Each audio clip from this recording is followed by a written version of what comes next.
नाज़रीन आदाब, मैं हूं अब्बास फजल और आप देख रहे हैं एमएमसी न्यूज इंडिया।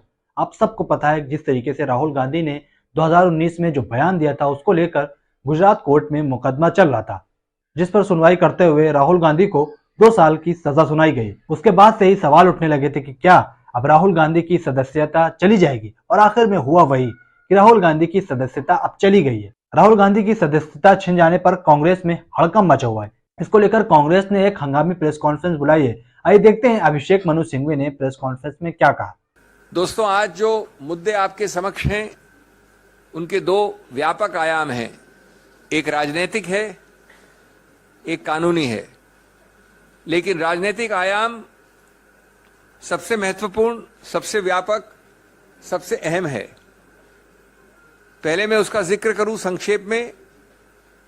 पहला बिंदु उसका यह है कि जानबूझकर, बार बार, सोच समझकर, एक सूझे बूझे तरीके से इस सरकार ने हर गणतांत्रिक संस्था को खत्म करने का प्रयत्न किया है, उसको चोक करने का प्रयत्न किया है, उसमें रोकथाम करने का प्रयत्न किया है।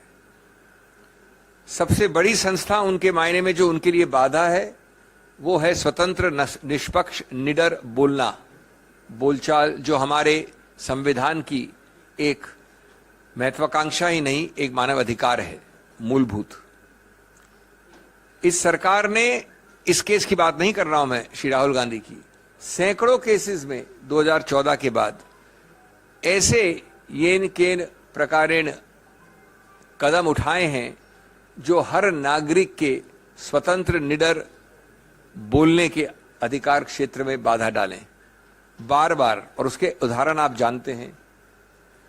बोलने की स्वतंत्रता और बोलने के बाद की स्वतंत्रता, दोनों को सीधा निचोड़ने का प्रयत्न किया इस सरकार ने बार बार। श्री राहुल गांधी, हम सब जानते हैं, ने निडरता से बार बार संसद के अंदर और संसद के बाहर अपने विचार रखे हैं, जनहित में रखे हैं, जनता के सामने रखे हैं, जनता के लिए रखे हैं। उन्होंने सामाजिक, आर्थिक, राजनीतिक, विदेश नीति इत्यादि इत्यादि सब मुद्दों पे पूरा बोला है, बिना झिझक के बोला है। और वो आज उसकी कीमत चुका रहे हैं, क्योंकि उनके सवाल, उनके वक्तव्य अच्छे नहीं लगते उन लोगों को जिन्होंने वो गलतियां की हैं, जिसके बारे में विवरण करते हैं श्री राहुल गांधी। कभी डिमोनेटाइजेशन ले लें, कभी चीन को क्लीन चिट का मामला ले लें, कभी जीएसटी ले लें। ये सब मुद्दे वो हैं, और इनके अलावा और भी हैं, जो इस सरकार को, जिनसे घिन्न है और जो उठाते हैं उनको दंडित करना उनका अनिवार्य रूल है। राहुल गांधी विदेश जाते हैं तो बोल नहीं सकते। एक झूठे, आडंबरी राष्ट्रवाद के आधार पर उनकी आवाज को रोका जाता है। एक अजीबोगरीब, बनाई हुई, बनावटी राष्ट्रवाद का बहाना लेकर उन पे आरोप लगाए जाते हैं। बाहर गए, उसके आधार पे जब वापस आते हैं तो कहते हैं कि आप यहां नहीं बोल सकते जब तक कि आप माफी नहीं मांगे। यहां आते हैं और उस दिन बोलते हैं संसद में, जब माननीय प्रधानमंत्री बोल रहे थे तो सरकार पूछती है आपकी हिम्मत कैसे हुई सब बोलने की, सत्य बोलने की, साफ बोलने की, निडरता से बोलने की। हम आपको प्रिविलेजेस कमेटी भेजते हैं। और सबसे अजीबोगरीब जो मैं समझता हूं, किसी गणतांत्रिक, संसदीय गणतांत्रिक, लोकतांत्रिक देश में नहीं देखा गया, जब वो आके बोलते हैं तो सरकार खुद अवरुद्ध करती है संसद को। सरकार खुद करती है इस आधार पे कि पहले आप माफी मांगिए। ये कौन सी संसदीय प्रणाली के अंतर्गत है कि पहले आप माफी मांगिए, नहीं तो हम अवरुद्ध करेंगे, नहीं तो संसद चलेगी नहीं। तो ये इसी प्रक्रिया का एक और उदाहरण है, जहां मुंह खोले, झूठे, बेमानी केसेस दायर करिए, डराइए, धमकाइए, और हम आश्वस्त हैं कानूनी प्रक्रिया में कि हम जीतेंगे, स्टे ऑफ कन्विक्शन हमें मिलेगा। लेकिन जहां तक सरकार का सवाल है, उन्होंने ये सब प्रयत्न किए हैं, बार बार किए हैं।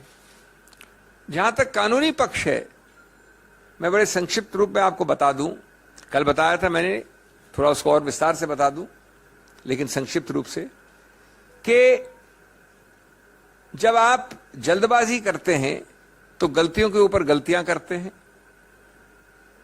संवैधानिक और कानूनी गलतियां करते हैं। मैं आपको 2-3 उदाहरण देके अपनी बात खत्म करना चाहता हूं।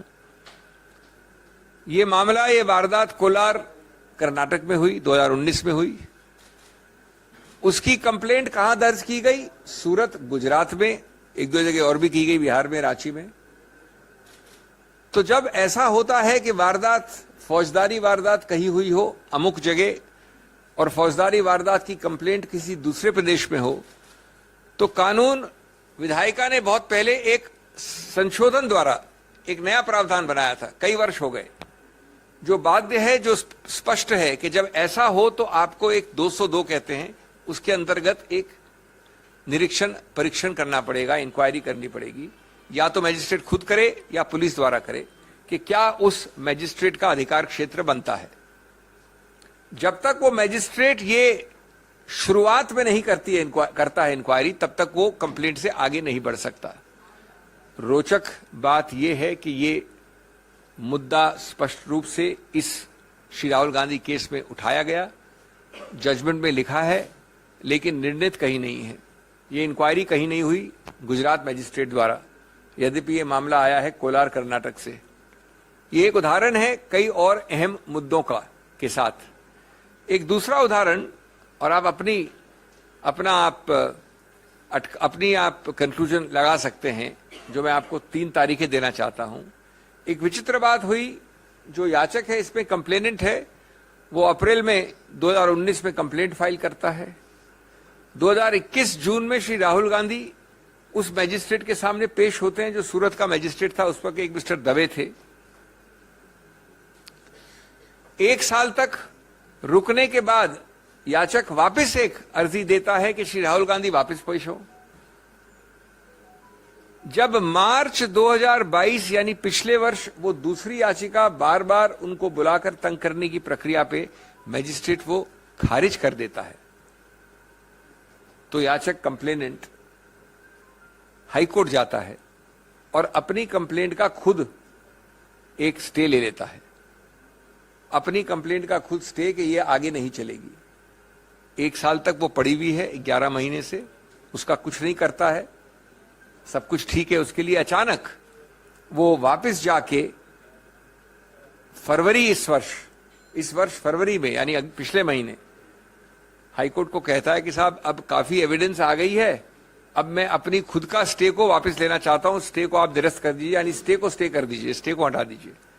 हाईकोर्ट करता है और वापस जाके मैजिस्ट्रेट, जो अभी तक बदल गया है, एक नया निर्णय आ जाता है, जो अभी कल आया।